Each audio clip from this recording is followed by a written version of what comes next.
तुम्हाला या ठिकाणी दाबू शकत नाही। आज आपण पाहू शकतो ज्या प्रकारे आपल्या सरकारने शेतकऱ्यांच्या करता सातत्याने निर्णय केले। आपण शेतकऱ्यांना 1 रुपयात पीक विमा दिला, 8,000 कोटी रुपयाचा पीक विमा शेतकऱ्यांच्या खात्यामध्ये गेला। आपल्या शेतकऱ्यांना त्या ठिकाणी आपण नमो किसान सन्मान योजना आणली। मोदीजींच्या 6,000 रुपयासोबत आपणही 6,000 रुपये दिले, 12,000 रुपये खात्यात दिले आणि आता पुन्हा सरकार आल्यानंतर 12,000 नाही 15,000 रुपये हे शेतकऱ्यांच्या खात्यामध्ये आपण टाकणार आहोत। यासोबत आपल्या शेतकऱ्यांना विजेचं बिल हे माफ करण्याचा निर्णय आपण घेतला। आता बिल 000 येत आहे आणि पुढचे 5 वर्ष शेतकऱ्यांना विजेचं बिल भरावं लागणार नाही। शेतकऱ्याला वीज बिलातलं सूट ही आपल्या सरकारने या ठिकाणी दिली आहे। यासोबत आमचा शेतकरी सातत्याने म्हणतो साहेब आम्हाला दिवसा 12 तासाची वीज द्या, आम्हाला रात्री शेतामध्ये वीज मिळते त्यामुळे आम्हाला खूप अडचण होते, त्यामुळे आम्हाला दिवसा 12 तासाची वीज हवी आहे। ही दिवसा 12 तासाची वीज देण्याकरता या महाराष्ट्रामध्ये मी पहिली देशातली शेती वीज वितरण कंपनी तयार केली आणि या कंपनीच्या अंतर्गत 14,000 मेगावॅटचे सौर ऊर्जेचे प्रकल्प सुरू केले।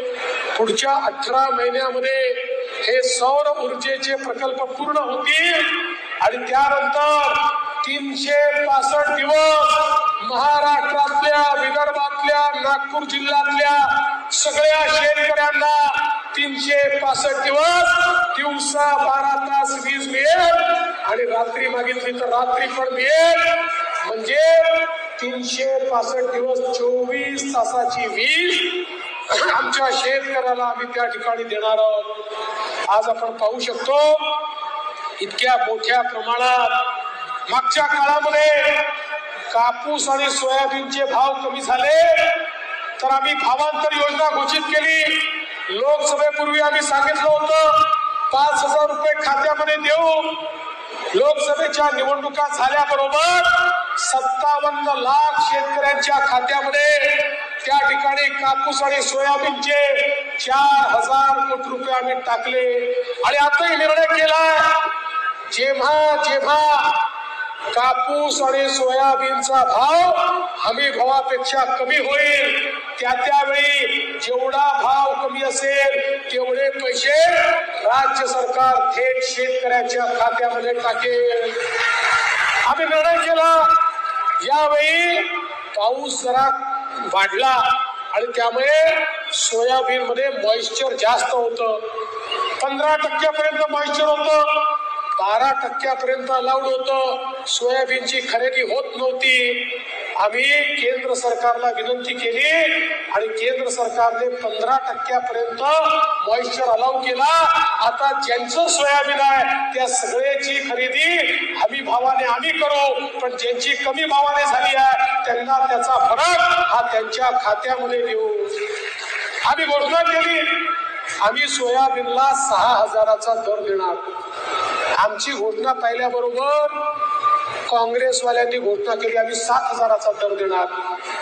मी म्हटलं लबाडाचं अवतन जेवल्याशिवाय खरं नाही आणि म्हणून कालच काँग्रेसचे राष्ट्रीय अध्यक्ष खरगेजी यांच्या गुलबर्गा जिल्ह्यामध्ये सोयाबीनला किती भाव देत आहेत याची माहिती मी आणली, तुम्ही कोणी तपासू शकता, इंटरनेटवर आहे।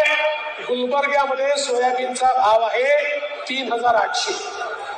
3,800 मध्ये खरेदी चालली आहे। इथे येऊन सांगायचं 7,000 देतो आणि 3,800 खरेदी करायची।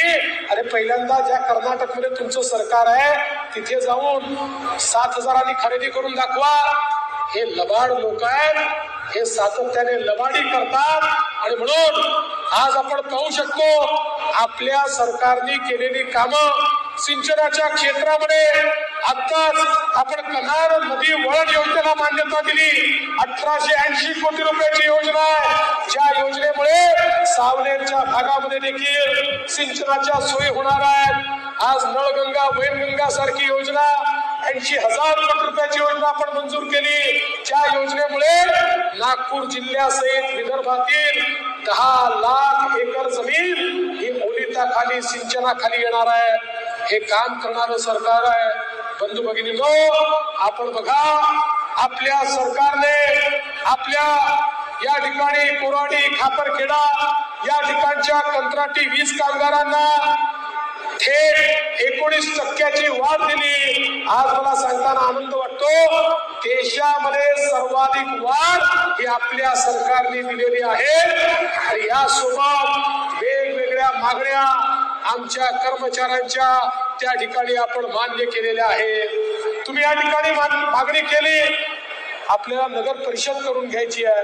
काळजी करू नका, सरकार आल्यानंतर प्रस्ताव टाका, निश्चितपणे नगर परिषद देखील या ठिकाणी आपण करून देऊ. आणि या निमित्ताने मी तुम्हाला सांगू इच्छितो, देशाचे प्रधानमंत्री माननीय मोदीजींनी आपल्याला एक मंत्र दिला. विकसित भारत तयार करायचा असेल तर भारताची 50% लोकसंख्या म्हणजे आमच्या माता भगिनींना देशाच्या सामाजिक आर्थिक परिवर्तनाच्या मुख्य धारेमध्ये आणावं लागेल.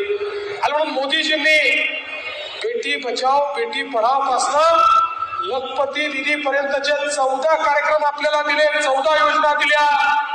लखपती दीदी म्हणजे सरकारच्या योजनातनं रोजगार घेऊन जी आमची बहीण वर्षाला व्यवसाय करून 1 लाखापेक्षा जास्त पैसा कमावते, तिला लखपती दीदी म्हटलं जातं.